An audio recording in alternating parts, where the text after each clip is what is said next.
대박을 원한다면 여기로 오시죠. 안녕하세요. 장희선입니다.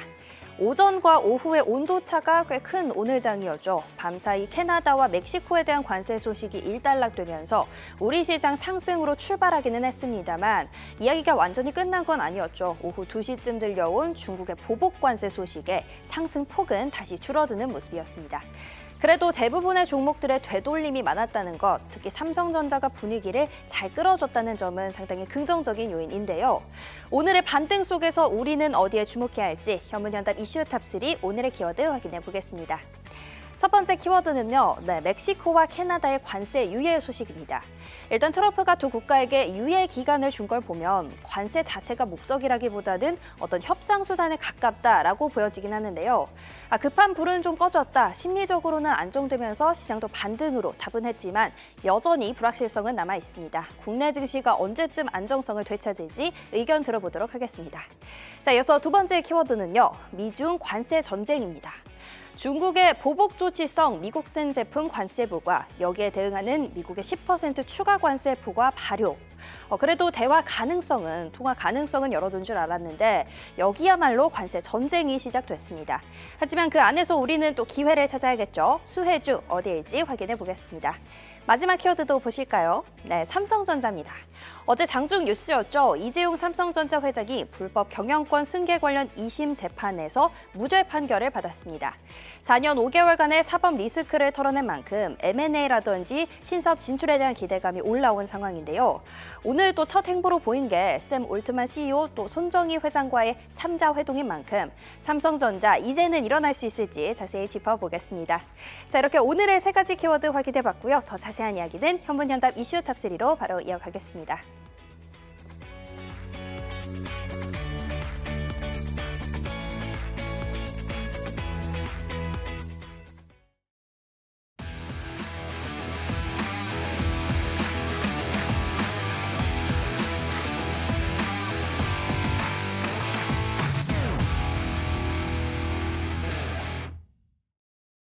네, 어제 방송할 때 걱정과는 다르게 오늘 시장 반등하면서 기분 좋게 출발을 했습니다. 네. 아까 이야기하신 대로 오후장에 또다시 관세 이야기가 나오면서 시장의 변동성이 나온 점, 어떻게 보면 2018년 미중 무역 분쟁에 따라서 국내 증시가 상당히 힘들었을 때가 또 나타나는 건 아니냐. 네. 주가의 위치도 거의 비슷한 상태이기 때문에 더 걱정하실 텐데요.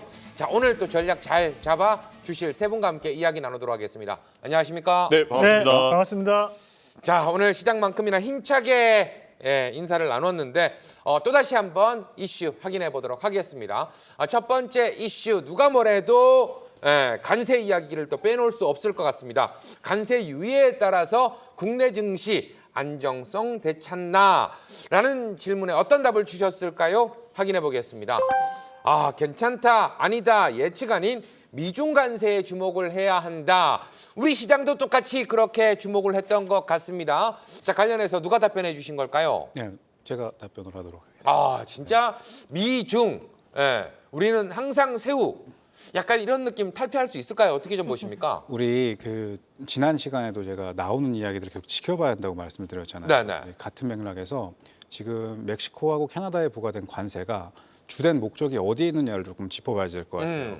물론 이제 펜타닐도 굉장히 큰 문제입니다. 펜타닐은 우리가 알고 있는 기존의 그런 마약들보다는 너무 이제 강한 진통성 마약, 진통제의 성향을 띠고 있는 약품이지만 이제 1981년도에 특허가 풀리고 나서 우후죽순 만들어내기 시작합니다. 보편적으로 우리가 이제 약이라고 하면 영화에서 볼 때 이렇게 피운다거나 이렇게 마신다거나 혹은 찌르잖아요. 네. 네. 근데 얘는 그냥 이렇게 이러면 끝나는 거거든요. 그러니까 점막을 통해서 흡수가 되는 약이기 때문에 굉장히 효과가 빠르고 체내에 빠르게 작용을 하게 됩니다. 근데 고진통성 마약이다 보니까 진통제의 기전이라고 하는 게 우리가 숨을 못 쉬는, 그러니까 숨을 안 쉬면은 산소가 부족해지지 않습니까? 그러면 이제 막 이산화탄소가 증가해서 막 숨을 쉬어야 된다라고 몸에 신호를 보내요. 근데 그게 들어가면은 못 느끼는 겁니다. 그래서 수면 무호흡증이 있는 사람은 그냥 죽어버리거나 혹은 과다 복용을 하게 되면은 통증을 못 느끼니까 그냥 바로 숨을 안 쉬고 죽어버린다거나 혹은 중추신경이 마비되니까 몸이 이렇게 굽어가지고 이러고 있다가 그냥 간다거나. 그래서 미국 내 가장 높은 사망률이 자살, 교통사고보다도 1위가 펜타닐 사망률입니다. 어. 근데 이 펜타닐이 어떻게 들어오고 있느냐가 관건인 거예요. 그러니까 펜타닐은 특허가 풀리고 나서 그 원단 자체가 중국에서 수입이 됩니다. 그래서 의도적으로 미국 내 중국 마약상이 펜타닐을 뿌리고 있다라고 미국은 보고 있고 또 멕시코 카르텔들 마약 카르텔을 통해서 경비가 느슨한 캐나다로 보내서 캐나다 국경을 타고 들어오는 거거든요. 멕시코에서도 올라가지만 캐나다 국경을 타고 들어옵니다. 그래서 이번 관세의 가장 큰 목적이 국경과 마약이라는 이야기가 나왔잖아요. 국경과 마약. 그러니까 펜타닐이 미국 사회의 가장 큰 문제고 지금 켄싱턴 거리에 가보면은 어마어마한 사람들이 그 마약 때문에 죽어가고 있고 힘들어하고 있고 그 저학력자나 무식하거나 돈이 없어서가 아니라 고학력자뿐만이 아니라 대기업 임직원, 뭐 변호사, 예술가 너무 많은 사람들이 너무나 손쉽게 이 마약에 중독이 되거든요. 상당히 큰 문제죠. 네. 그러니까 그런 부분들에 대해서 정부도 당연히 마땅한 대응을 해야지 되고 안 하면 그게 말이 안 되는 정보고요. 그래서 마약과 국경 문제라고 하는 거를 거론을 했지만 사실 그 원흉은 중국이라는 거 보고 있는 거죠. 그래서 멕시코 내에 투자가 되고 있는 중국 내 신규 기업들의 투자가 20%를 넘어가고 있고요. 그럼 이제 단지 국경을 막아주고 뭐 마약을 단속하겠다라는 것만 갖고는 답이 안 나오는 상황인 거죠. 근데 어제 시장이 안 좋았다가 급반등을 하게 된 연유가 관세를 유예하겠다라는 얘기가 나오면서부터잖아요. 네. 그때 이제 멕시코뿐만 아니라 캐나다하고도 통화를 하고 통화 내용에 주된 내용이 뭐였냐면은 우리 건설적으로 합의를 봤다. 오랜 시간 동안 좀 심도 있는 이야기를 했는데 보안과 무역에 대해서 앞으로 안보와 무역에 대해서 심도 있는 논의를 하게 될 거다. 그럼 분명히 이 부분에는 무역이라는 게 포함이 되어 있잖아요. 그럼 중국과의 어떤 중국 기업들의 투자뿐만 아니라 중국과의 카테고리를 끊어낼 수 있는 어떤 시간적인 여유를 두고 한 달이라는 시간 동안 합의를 보겠다라고 했으니까 그런 것들을 봐가면서 앞으로 관세뿐만 아니라 어떻게 조여나갈지를 결정하게 될 거라고 봐요. 어쨌든 무언가 합의를 보겠다는 액션을 캐나다의 입장에서도 국경 수비대를 보내서 1만 명을 보내서 막겠다라고 이야기를 했고 멕시코도 국경 강화뿐만 아니라 마약 부분에 있어서 신경을 쓰겠다고 얘기를 했고 더 핵심은 무역과 보안과 안보와 관련된 부분에 있어서 앞으로 협상을 이어나가겠다. 이거는 이제 액션이 나오겠다라는 거잖아요. 어떤 흐름이 나오는지. 문제는 이제 이게 누구를 자극했냐라는 거죠. 이러므로 인해서 중국은 오늘 거의 뭐 거품 물듯이 실시간으로 10% 우리도 올리겠다. 그럼 더 올리겠다.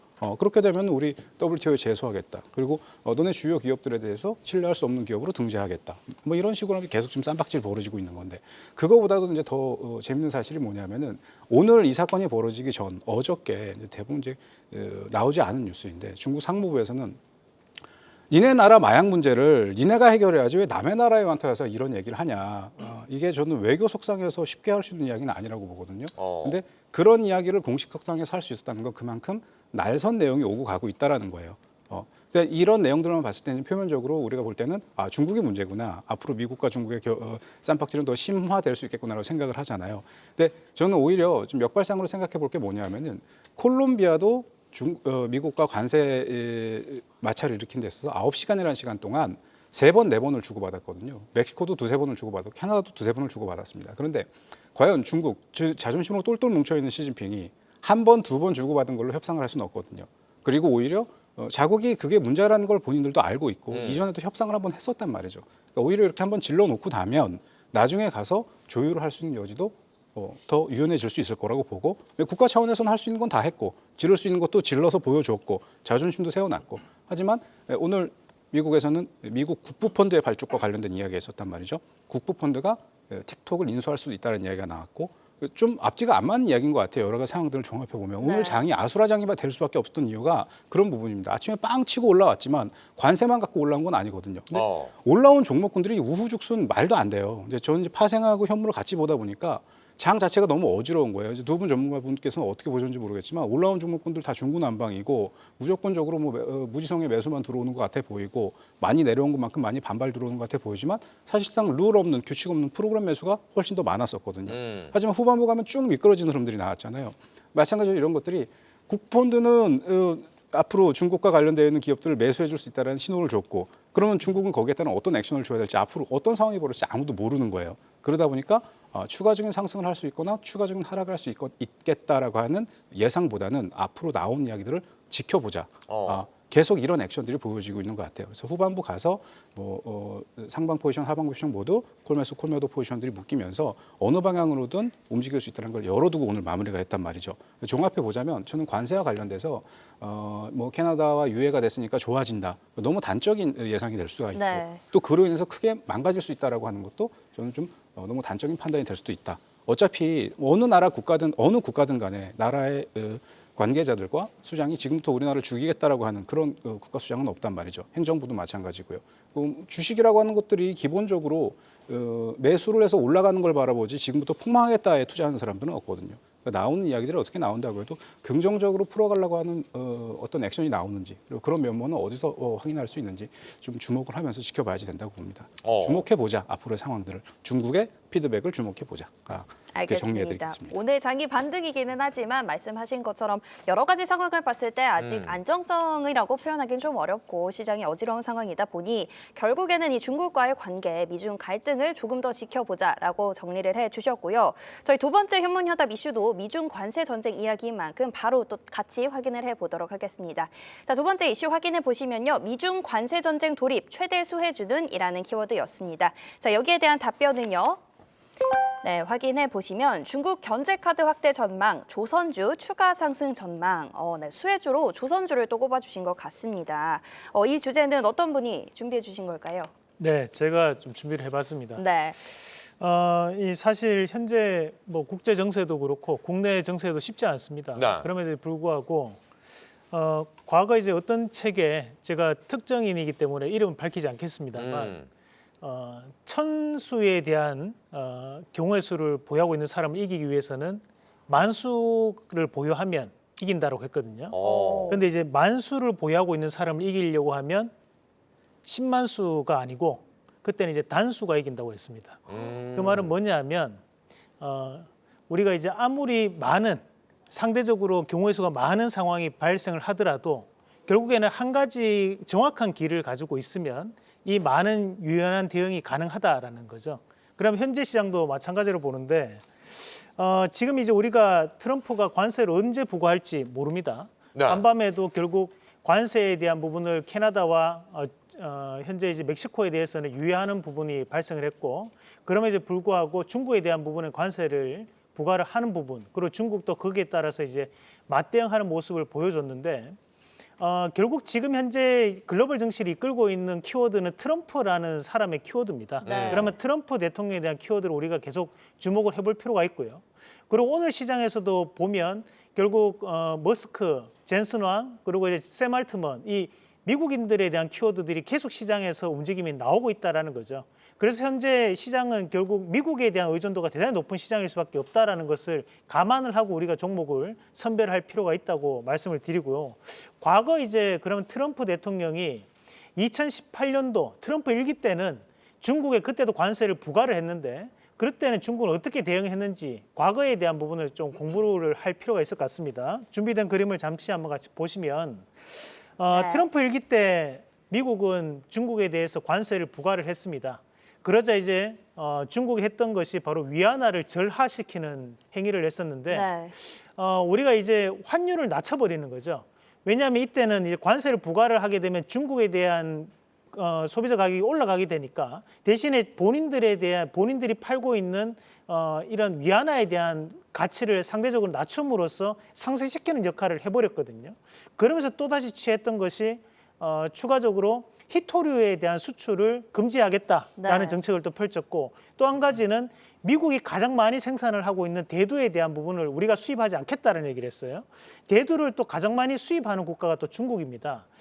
사실 그렇다 보니까 2018년도 같은 경우에는 대두 관련주라든지 또는 이제 희토류 관련주들이 상당 부분 움직임이 나타났다라는 거고 네. 그럼 여기서 우리가 또 봐야 되는 것이 그럼 이번에도 똑같이 오늘 장 그리고 어제 장에서도 희토류 관련주와 대두 관련주들이 함께 움직이는 모습이 네. 나타났습니다. 다만 앞서 말씀드렸다시피 트럼프가 다시 한번 추가적인 관세를 부과할지 안 할지는 아무도 모르는 겁니다. 그렇죠. 다만 여기서 말씀드리고 싶은 것은 본질은 뭐냐 그러면 트럼프는 현재 중국을 상당 부분 견제하고 있고 중국을 규제하기 위해서 많은 노력들을 하고 있다는 거거든요. 그러면 지금은 오히려 중국에 대한 견제 카드로 쓸 수 있는 종목군들이 우리한테는 수혜가 될 수 있다는 부분으로 저는 접근을 좀 해봤습니다. 네. 그래서 오늘 시장에서도 사실 그 조선주 ETF가 국내에 상장돼 있는 기업들이 상장돼 있는 펀드가 총 4가지가 있거든요. 네네. 근데 이 조선주 ETF가 이 4가지 모두 다 상승을 장후반돼서 진행을 했는데 그 시기가 바로 중국에 관세를 부과했다라는 말이 떨어지자마자 이 조선주들이 움직이기 시작했습니다. 네. 그 이유인즉슨 이 미국 선박법을 좀 발의한 내용을 우리가 확인을 해봐야 되는데 작년 12월 달에 미국 선박법이 발의가 됐는데 이 법안을 보면 약간은 우리가 입장에서는 상식 이하라고 생각할 수 있는 부분이 한 가지가 있습니다. 이 법안의 본질은 이 법안을 통해 가지고 낙후되어 있는 미국 조선업을 활성화시키자라는 건데 대신에 거기에서 영어로 표현되어 있는 글귀가 있는 것이 우리가 중국과에 대한 무역을 하면서 왜 항상 중국 선박만을 이용하느냐, 자국의 선박을 이용하자라는 법안이 여기에 적혀 있습니다. 네네. 그런데 그 말은 뭐냐면 미국도 중국과 대중무역이 가장 높게 형성돼 있거든요. 네. 그런데 중국과에 대한 거래를 할 때 항상 중국 선박이 자기네 나라로 들어온다는 거예요. 그런데 미국 입장에서는 이 배도 우리나라 배로 하면 되지 왜 미국 배로 하느냐, 중국 배로 하느냐.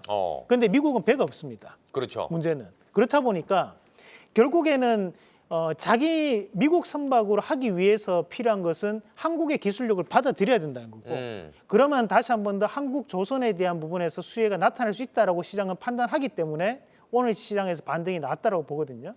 그럼 당분간은 현재 이런 조선업황에 대한 부분도 우리가 긍정적으로 지금 좀 볼 필요가 있다는 말씀을 함께 드리겠습니다. 네. 네. 뭐 어떻게 보면 조선, 로봇, 뭐 어제도 계속해서 이야기가 좀 나왔던 섹터이기도 하고 오늘 올랐는데 더 올라가기가 좀 부담스럽지 않을까 했는데 역시나 더 올라가는 모습들이 좀 보여지는 가운데 네. 우리 신학수 파트너는 어떤 쪽의 수혜가 좀 될 거라고 보십니까? 저는 지금 현재 시장에서 벗어난 것들, 독점적 지위에 있는 것.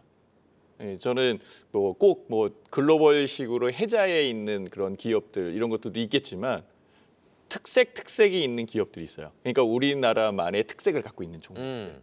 그게 이제 엔터 같은 거. K컬처 같은 경우 그렇죠. 이런 부분들이 훨씬 더 좋은 것 같고요.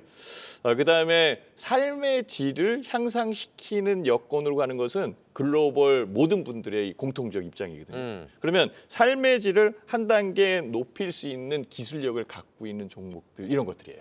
그러니까 결국은 AI 같은 경우에도 한 단계 진화되는 그런 상황이고 네. 로봇 섹터들도 한 단계 진화되는 상황이고 여기에 관련되어 있는 종목군들 같은 경우에는 현재 관세 정책에 벗어나 있다라고 말씀드릴 수 있어요. 그거는 꼭 필요한 그런 부분이잖아요. 트럼프 대통령도 조선이나 이런 쪽은 그러니까 미국이 필요하기 때문에 끄집어 드리는 그런 상황이잖아요. 그러니까 결국은 이런 쪽이 제일 중요하다라고 말씀을 드릴 수 있고요. 저는 이거 얘기해도 괜찮은가요? 어떤 거죠? 더 시간이 좀 괜찮아요. 네. 네. 저는 대신 중요한 것이요. 중요하죠. 네네. 중요한 그런 상황이라 말씀드리는 건데요. 지금 미국의 관세 정책에 대한 부분들이 약간은 좀 과도한 그런 부분이 있다라고 지금 느끼고 있는 것 같아요. 이제 양치기 소년이 될 수도 있는 거잖아요. 25%, 20% 막 줬다가 그래 니네 이렇게 해주면 괜찮아. 뭐 이런 식으로 얘기한다면 누가 미국과 협상을 하려고 하겠어요? 안 된다는 얘기죠. 지금 무역 체제에 대한 부분에 WTO 이 관련되어 있어서 이 체계가 미국에 의해서 부서지는 그런 상황이 만들어진다고요. 그래서 각각의 중국도 그렇고 제소를 한다 이런 식으로 지금 얘기가 하고 있는 상황이니까 결국은 국가 간에 체결한 FTA 이것도 굉장히 어렵게 체결한 거거든요. 한미 FTA 할 때 우리나라도 굉장히 고민을 많이 했었던 상황이었잖아요. 네. 그것을 단순간하게 없애버린다라고 한다면 누가 다음에 미국하고 그 협정을 맺겠냐 이거죠. 네. 그러면 그 이외의 국가들과의 무역이 훨씬 더 커질 수 있다라는 거예요. 여기에 소외되지 않기 위해서 아마 트럼프 대통령도 조율을 할 것 같아요. 그러니까 결국은 관세 정책 같은 경우에는 그냥 협상력일 가능성이 높다라고 저는 판단을 해요. 그러면 이후의 주가에 대한 상승은 일단은 각각의 기업들의 기술력에 의해서 만들어지는 거죠. 기대감을 줘야 됩니다. 그 테슬라가 실적이 안 나온 거 아시죠? 근데 네. 테슬라 주가가 올라온다 이렇게 얘기를 많이 해요. 그러면 테슬라에 대한 기대감을 준 거예요. 로보택시에 대한 기대감, 자율주행에 대한 기대감. 그럼 자율주행과 로보택시 거기에 관련되어 있는 핵심 기술을 갖고 있는 한국 기업에 대한 여건들은 올라올 가능성이 높잖아요. 그게 회피 종목이다 이렇게 말씀드릴 수 있는 거죠. 네, 좋습니다. 이상로 파트너는 뭐 관세 전쟁과 관련해서 수혜를 얻을 수 있는 쪽 조선을 언급해 주셨고 신학수 파트너는 오히려 한 발 벗어난 쪽, 엔터 쪽 이런 쪽을 언급해 주셨는데 네. 그렇다면 우리 정재훈 파트너 처음으로 돌아가서 정재훈 파트너가 보시는 미중 간의 관세 갈등 여기에서 저희가 좀 주목할 수 있는 업종은 어디가 있을까요? 저는 미중 때문에 어떻게 된다, 관세 때문에 어떻게 된다가 아니라 저는 지금 이 나라의 수급이 정상이 아니라고 생각을 하는 사람입니다.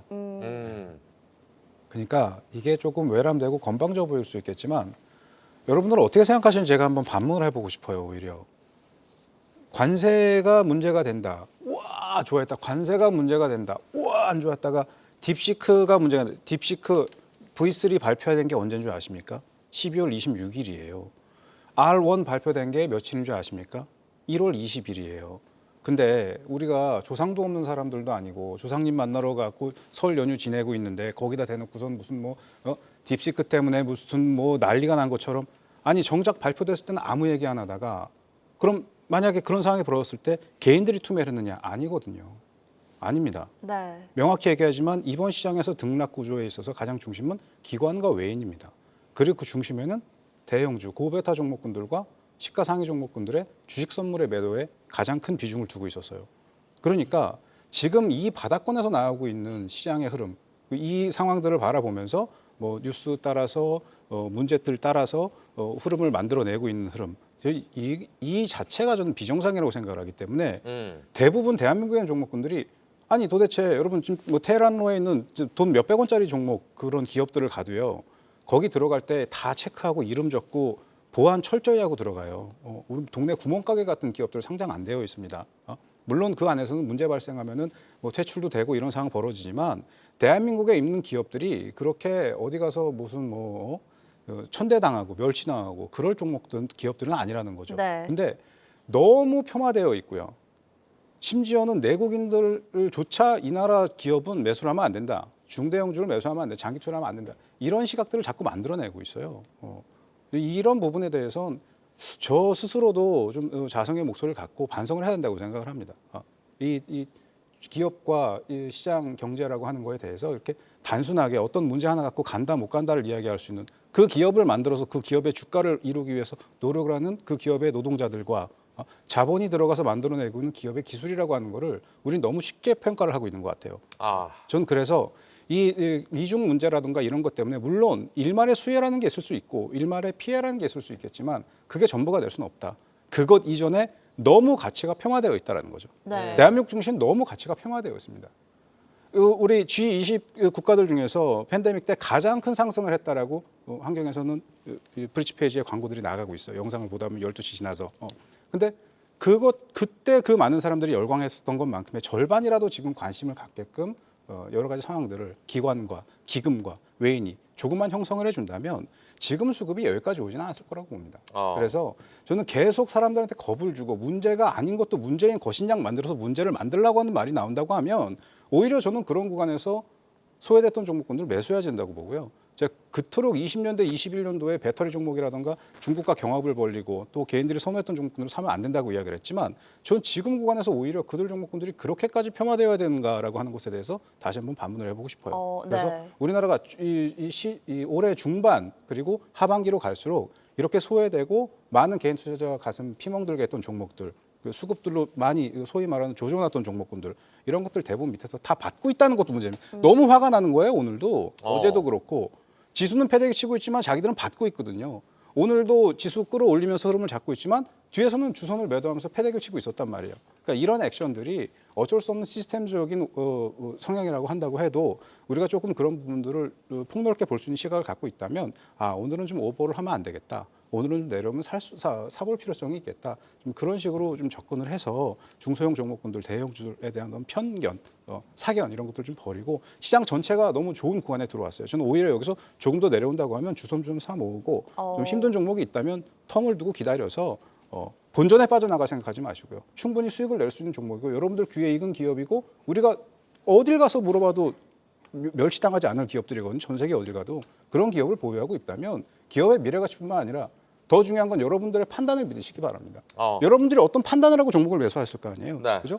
그럼 그 판단이 증시는 꼭 올바른 판단을 하고 들어간 사람을 바보로 만들거든요. 좀 우리 그런 부분들에 대해서는 조금 기준을 세워서 편안하게 좀 크게 갈 수 있는 그런 좀 여지를 갖고 여유를 갖고 봤으면 좋겠어요.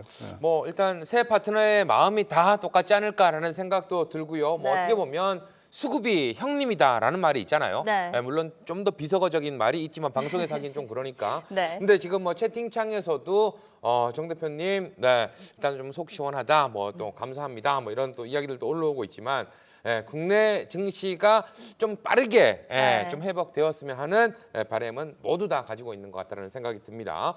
자, 계속해서 세 번째 이슈도 확인을 해 보도록 하겠습니다. 세 번째 이슈는 바로 삼성전자 관련된 이야기죠. 자, 일단 바닥을 좀 다지고 다시금 대한민국을 이끌 수 있을까라는 질문에 어떤 답을 주셨을까요? 네, 답 확인해 보겠습니다. 외인의 매도세는 진정이 되고 있고, 자, 일단 올라가기 위해서는 매물 소화 과정이 좀 필요하다라고 해주셨는데, 우리 신학수 파트너, 어떻게 보면 삼성전자 그리고 SK하이닉스 이 두 기업 자체가 대한민국을 이끌어가는 주도주다라고 봐도 일단 뭐 명확한 부분이 있을 텐데 정말 아쉽다라는 생각이 좀 많이 들거든요. 어떻게 좀 보고 계십니까? 일단은 뭐 얘기 나온 대로 삼성전자의 외국인 매도세가 얼마만큼 줄어드느냐 이게 제일 중요한 것 같아요. 삼성전자가요 50% 외국인 보유 비중 지분율이 좀 깨졌어요. 깨졌죠. 네네. 그래서 이제는 완벽하게 우리나라 기업이구나. 50% 플러스 1이면은 우리나라 기업이잖아요. 그렇죠. 근데 50%를 넘어가서 외국인이 갖고 있다면은 어떤 외국인인지 모르지만은 우리나라 기업이라기보다는 수익적 측면, 배당이나 이런 것들도 다 외국으로 빠져나가는 그런 상황인데 물론 이제 삼성전자가 빠지고 있는 그런 상황이니까 팔고 있는 그런 여건일 거고요. 저는 그렇게 생각을 해요. 외국인들 그다음에 연기금들도 지금 삼성전자에 물려 있는 그런 상황이니까 이쪽이 들어온다라고 한다면 언제 들어올 건가? 아직 시간이 있다. 매물에 대한 소화 과정이 있어야 된다. 외국인 파는 것도 지금 외국인 지분율이 49%로 그러니까 50%가 깨져 있는 그런 여건도 있는데요. 외국인하고 기관들은 손실이 나도 팔기는 해요. 근데 개인 투자자들도 파는 분들이 있지만은 못 파는 상황이 많이 벌어지는 거죠. 네. 요 차이가 있는 그런 상황이에요. 그러면 손실 났는데 왜 파냐? 그 가격보다 더 싸게 사거나 아니면은 시기가에 대한 부분이 왔을 때에 매수할 수 있는 여건이 있다라는 거죠. 좀 혹시 그 제 화면을 잠깐 보여주시면은 삼성전자에 대한 차트 잠깐만 지금 확인을 한번 해보고 갔으면 좋겠어요. 여기 삼성전자의 차트거든요. 네. 삼성전자는요 바닥이거든요. 바닥인데 오늘도 움직이지 않았어요. 가격적 부분에서 이만큼의 이 1년선과의 괴리 부분이 있거든요. 그래서 이것을 끌어올려야 되는 그런 상황인데 여기서 제일 중요한 게 이겁니다. 이 까만색 선이 신용이에요. 신용이 이렇게 많이 들어와 있는 거거든요. 요게 이제 작년도 8월 달, 9월 달 급락을 한 그런 상황에서 신용이 들어온 거예요. 주가가 내리니까 삼성전자뿐이 믿을 게 없다라고 해서 바닥인 줄 알고 그렇죠. 많이들 또 들어가셨죠. 네. 근데 네. 지금 현재의 그 지하실을 파고 있었던 그런 상황이었었고 그 신용은 그대로 유지되고 있는 그런 상황이에요. 이 신용이 들어온 입장에서는 삼성전자가 끌어올려질 것이다라는 그 기대감에 의해서 즉 이격에 대한 여건에 의해서 움직이는데요. 이 이격을 정말 줄이려면은 이 신용에 대한 물량 소화 과정이 있어야 된다라고 판단할 수 있어요. 자, 여기에서 조금만 더 크게 한번 볼게요. 삼성전자의 주가입니다. 요게 이격이잖아요. 그러면은 요게 1년선이거든요. 1년선 위에 있는 부분과 아래에 있는 부분은 달라요. 자, 여기에서도 마찬가지예요. 1년선 아래에 있어서 이게 바닥인데요. 바닥 부분에서 다시 1년선 위로 올라올 때까지 1개월, 2개월, 3개월, 4개월, 5개월에서 근 6개월 걸렸어요. 그러면 여기에서 다시 끌어올려지는 때에는 한 6개월 정도, 최대 6개월 정도의 이 시간이 필요하다라고 볼 수 있는 그런 상황이죠. 네. 그렇다면 결국은 최소 3개월, 올해 1분기까지는 실질적으로 삼성전자의 움직임이 적을 것이다라고 볼 수밖에 없습니다. 다행스럽게 삼성전자는요 부당 합병 관련되어 있는 부분과 회계 부정에 대한 여건들 여기에서 면제부를 일단은 받았습니다. 네. 그리고 삼성그룹의 그 시가총액 그러니까 삼성그룹이 갖고 있는 현금에 대한 비중이 93조 3천억 원. 이 무지하게 많은 돈입니다. 은행보다 더 많이 갖고 있다라는 거거든요. 이 부분을 어떻게 쓸 건가? 그래서 여러 CEO들을 만나면서 그 시장을 이끌어갈 수 있게끔, 그러니까 삼성전자가 뭐 기업 투자를 할 수도 있고 M&A를 할 수 있고 아니면은 기술 개발을 할 수 있는 그런 여건이 있는데요. 이쪽에 행보가 빨라질 것 같아요. 네. 정말 다행스러운 거는 딥시크입니다. 딥시크가 아니었으면은 아직도 엔비디아에 줄 서야 되는 거고요. 엔비디아 팀에 있는 기업들만 올라오는 거예요.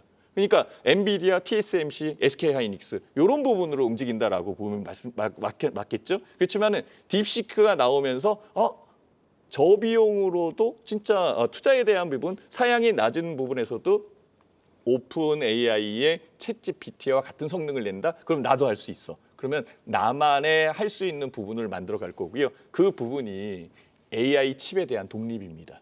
결국은 그들만, 자신만의 AI 칩으로 넘어갈 때 TSMC의 모든 것을 맡길 수는 없어요. 이때에 삼성전자가 움직이거든요. 이런 부분들이 나올 때 삼성전자가 바닥치고 움직이는데요. 그 바닥치는 동안에 신용들은 깨져나갈 것 같아요. 조심하셔야 돼요. 그래서 시간적 여유를 두고 삼성전자는 투자해야 돼요. 제가 알겠습니다. 조금만 첨언을 해도 네. 네. 될까요? 앞서 이제 우리 신학수 대표님 진짜 좋은 말씀하셨는데 이게 사실 지금 현재 챗GPT하고 딥시크에 대한 부분으로 미국 증시가 많이 빠졌잖아요. 네. 근데 그렇게 많이 빠졌던 것이 시장에 노출되지 않은 다른 여타의 부분도 있기 때문에 빠진 거거든요. 그러면 단적인 예로 앞서 얘기를 하셨던 것처럼 딥시크가 고사양에서만 돌아가는 건 아닙니다. 그러면 지금까지는 항상 우리가 챗GPT 같은 경우에 그리고 이제 쿠다라는 프로그램을 써서 이걸 돌려야 되기 때문에 무조건 최고사양에만 써야 되고 네. 그 최고사양에서는 무조건 HBM이 들어가줘야 돼요. 근데 지금은 딥시크는 우리는 그냥 보급품 써도 되던데 이렇게 나오는 거거든요. 그러면 이제 삼성전자 입장에서는 그러면 우리가 오히려 중국과에 대한 규제만 조금 풀려버리면 삼성전자 대량 납품이 가능한 추세로 올 수 있는 거니까 네. 오히려 딥시크에 대한 출시로 인해 가지고 우리 국내 생성 AI라든지 삼성전자한테는 오히려 더 큰 기회가 될 수 있는 장이 열릴 수 있다라는 부분으로 우리 시청자분들 좀 해석을 해주셨으면 좋겠습니다. 좋습니다. 뭐 소화 과정이 조금은 필요하겠지만 어쨌든 호재를 기다리고 있는 삼성전자인 만큼 계속해서 주목해 보시는 것도 좋을 것 같습니다.